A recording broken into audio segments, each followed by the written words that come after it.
은혜성산교회 김한기 목사입니다. 현대인의 위기는 첫째로 나는 허망합니다. 둘째로 나는 외롭습니다. 셋째로 나는 아픕니다입니다. 이것은 영육 간의 모든 위기를 뜻합니다. 우리는 이런 위기를 극복할 수 있는 방법은 무엇일까요?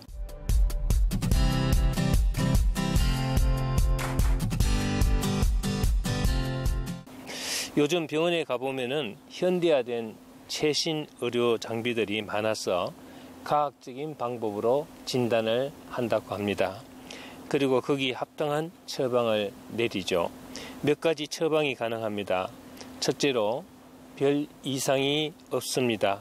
정상을 얘기하는 겁니다. 이럴 경우 환자가 가장 기분이 좋다고 합니다. 둘째는 무슨 병입니다. 빨리 입원하고 수술 받아야 하겠습니다. 마치 마른 하늘에 벼락이 떨어진 것처럼 불안과 두려움으로 또 절망에 빠지고 맙니다. 셋째로는 조금 나쁘지만은 먼저 약을 처방해 드리겠습니다. 이 경우는 한숨을 내쉬며 약국으로 가게 됩니다. 환자는 의사가 진단하고 내리는 처방전에 따라서 그대로 해야 합니다. 병을 확인하고 제시해준 치료의 방법이기 때문입니다. 우리도 우리의 삶의 위기를 극복하기 위한 방법은 하나님께서 진단하시고 처방해 주신 그 방법대로 살아야 복된 건강한 삶을 살아갈 수가 있습니다. 오늘 본문은 바벨론의 침략으로 나라가 망하고 백성들은 포로가 되어서 바벨론의 땅에서 노예로 살고 있을 때 하나님은 에레미야 선지자를 통해서 그들의 위기를 극복할 수 있는 방법을 제시한 것입니다. 본문 중심으로 위기를 벗어날 수 있는 몇 가지 방법들을 알아보도록 하겠습니다. 첫 번째 방법은 먼저 하나님의 선하신 뜻을 알아야 되겠습니다. 11절 보면은 나 여호와가 말하노라 너희를 향한 나의 생각은 내가 안하니 재앙이 아니라 곧 평안이요 너희 장래의 소망을 주려 하는 생각이라고 했습니다. 여기서 하나님의 깊으신 뜻을 알 수가 있습니다. 하나님은 우리들에게 평안과 소망을 주시려는 것이 선하신 하나님의 뜻이라고 할 수가 있겠습니다. 우리가 환난 가운데 처하고 고난 가운데 병들고 어렵고 힘들게 사는 것을 원하시는 분이 아니란 것을 알 수가 있습니다. 성경을 보면 하나님을 책망하시고 호통치시고 벌을 주시고 심판하시는 분으로 생각할 수도 있습니다. 그러나 하나님은 우리를 사랑하시고 구원하시고 치유하시고 복 주시는 하나님이란 것을 우리가 믿어야 하겠습니다.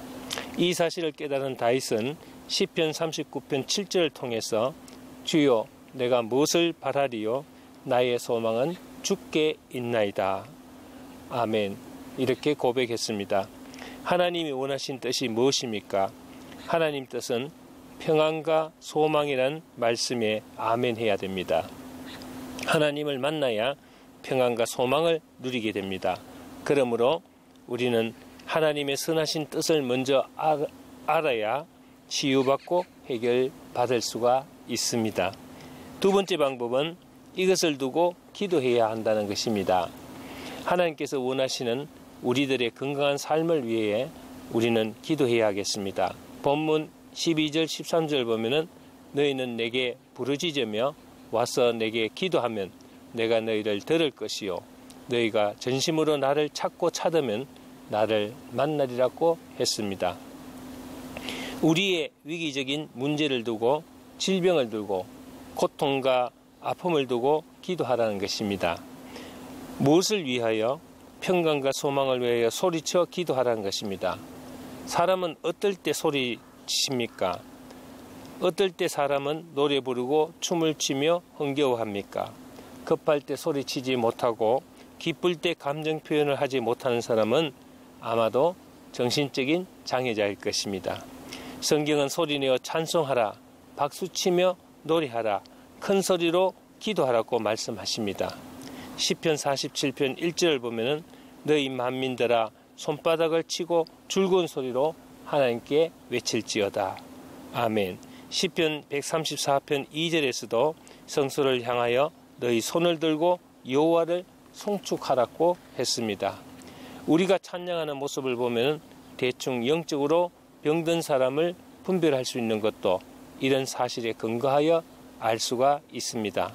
성격에 이상이 있거나 인격적인 장애나 붙들린 사람들을 보면 감동이 없거나 감정이 메말라 있다는 것입니다. 하나님은 우리가 정상적인 자녀로 성장하기를 원하십니다. 영혼도 정신도 감정도 정서적인 면도 육체도 건강하게 정상적이기를 바랍니다.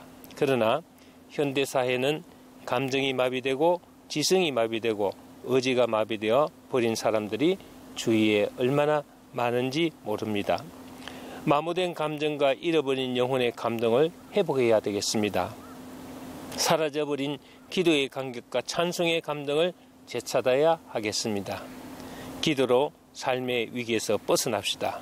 본문 13절에 너희가 전심으로 나를 찾고 찾으면 나를 만나리라고 했으며 14절에서는 내가 너희께 만나지겠고 돌아오게 하리라고 했습니다. 본문이 밝히는 위기 해법은 하나님께로 찾아와 위기사항을 기도로 말씀드리는 것입니다. 그 당시 이스라엘은 바벨론의 포로로 주권도 나라도 재산도 다 빼앗긴 채 살아가는 것이 그들의 삶의 모습이었습니다. 그러나 하나님은 에레미야를 통해 제시하신 위기 탈출 방법은 하나님을 찾으라, 하나님을 만나라는 것입니다. 그러면 길이 열리고 문제가 해결된다는 것입니다. 위기에는 누구에게나 다 있습니다. 그러나 해법이나 해결 방법이 누구에게나 있는 것은 아닙니다. 하나님의 이름을 부르고 신뢰하고 나의 하나님이라고 고백하는 사람들에게만 주어지는 은혜라고 할 수가 있겠습니다. 위기 때문에 고민하지 말고 위기를 통해 하나님을 만나는데 최선을 다해야 합니다. 위기를 기회로, 절망을 희망으로, 실패를 성공으로, 저주를 축복으로 바꿔주시는 하나님을 만나시기를 바랍니다. 우리 모두 기도 가운데 하나님을 만나는 역사가 일어나길 바랍니다. 그리고 모든 문제와 위기들이 해결되기를 원합니다. 감사합니다.